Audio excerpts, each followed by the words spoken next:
ಅಂದ್ಮೇಲೆ ಉಪ್ಪು, ಹುಳಿ, ಖಾರ ಎಲ್ಲ ಹದವಾಗಿ ಇರಬೇಕು.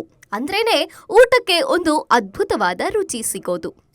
ಖಾರ ಅಂದ ತಕ್ಷಣ ನೆನಪಾಗೋದೆ ಖಾರದ ಮೆಣಸಿನಕಾಯಿ.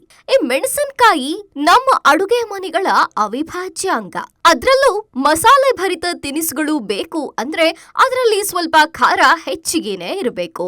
ಭಾರತೀಯ ಅಡುಗೆಗಳಲ್ಲಿ ಬಣ್ಣ ಹೆಚ್ಚಿಸುವುದಕ್ಕೊಂದು ಮೆಣಸಿನಕಾಯಿ, ಖಾರ ಹೆಚ್ಚಿಸುವುದಕ್ಕೊಂದು ಮೆಣಸಿನಕಾಯಿ, ತುಂಬಾ ಖಾರ ಬೇಕು ಅಂದ್ರೆ ಅದಕ್ಕೂ ಬೇರೆದೇ ಒಂದು ಮೆಣಸಿನಕಾಯಿಗಳನ್ನ ಬಳಸ್ತೀವಿ. ಹಾಗಾದ್ರೆ ಈ ಖಾರದ ರಾಜ ಮೆಣಸಿನಕಾಯಿ ಬಂದಿದ್ದು ಹೇಗೆ, ಹುಟ್ಟಿದ್ದು ಎಲ್ಲಿ? ಬನ್ನಿ ತಿಳ್ಕೊಳ್ಳೋಣ. ಇಂಟ್ರೆಸ್ಟಿಂಗ್ ಅಂದ್ರೆ ಈ ಮೆಣಸಿನಕಾಯಿ ಭಾರತದ ಪದಾರ್ಥ ಅಲ್ವೇ ಅಲ್ಲ.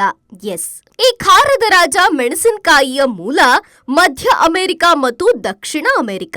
ಅಲ್ಲಿಯೇ ಹುಟ್ಟಿದ್ದು ಈ ಮೆಣಸಿನಕಾಯಿಯ ಬೆಳೆ. ಅಮೆರಿಕದ ಈ ಮೆಣಸಿನಕಾಯಿ ಭಾರತಕ್ಕೆ ಬಂದು 500 ವರ್ಷಗಳು ಕಳೆದಿವೆ. ಅದಕ್ಕಿಂತ ಮೊದಲು ಭಾರತೀಯರ ಅಡುಗೆ ಮನೆಗಳಲ್ಲಿ ಕರಿಮೆಣಸು, ಹಿಪ್ಪಲಿ, ಶುಂಠಿ, ಸಾಸಿವೆ ಮತ್ತು ಇತರೆ ಮಸಾಲೆಗಳನ್ನ ಖಾರಕ್ಕಾಗಿ ಬಳಸಲಾಗ್ತಿತ್ತು. ಸುಮಾರು 16ನೇ ಶತಮಾನದಲ್ಲಿ ಭಾರತಕ್ಕೆ ಇಂಟ್ರೊಡ್ಯೂಸ್ ಆದ ಹಸಿ ಮೆಣಸಿನಕಾಯಿ ಬಗ್ಗೆನೂ ಕೂಡ ಒಂದು ಇಂಟ್ರೆಸ್ಟಿಂಗ್ ಕಥೆ ಇದೆ. ಯಾವತ್ತಿನಿಂದಲೂ ಭಾರತದ ಮಸಾಲೆ ಪದಾರ್ಥಗಳಿಗೆ ವಿದೇಶದಲ್ಲಿ ಬಹುಬೇಡಿಕೆ ಇತ್ತು. ಸುಮಾರು 500 ವರ್ಷಗಳ ಹಿಂದೆ ಭಾರತದ ಕರಿಮೆಣಸು ಮತ್ತು ಮಸಾಲೆ ಪದಾರ್ಥಗಳನ್ನ ಹುಡುಕಿಕೊಂಡು ಬಂದವನು ಕೊಲಂಬಸ್ ಕ್ರಿಸ್ಟೋಫರ್. ಯುರೋಪಿಯನ್ ನಾವಿಕ ಕ್ರಿಸ್ಟೋಫರ್ ಕೊಲಂಬಸ್ ಸಮುದ್ರಯಾನ ಶುರು ಮಾಡಿ ಭಾರತವನ್ನ ತಲುಪಬೇಕು ಅಂದುಕೊಂಡವನು ತಲುಪಿದ್ದು ಅಮೆರಿಕವನ್ನು. ಅಲ್ಲೇ ಅವನಿಗೆ ಸಿಕ್ಕಿದ್ದು ನೋಡಿ ಖಾರದ ಕೆಂಪು ಹಣ್ಣು.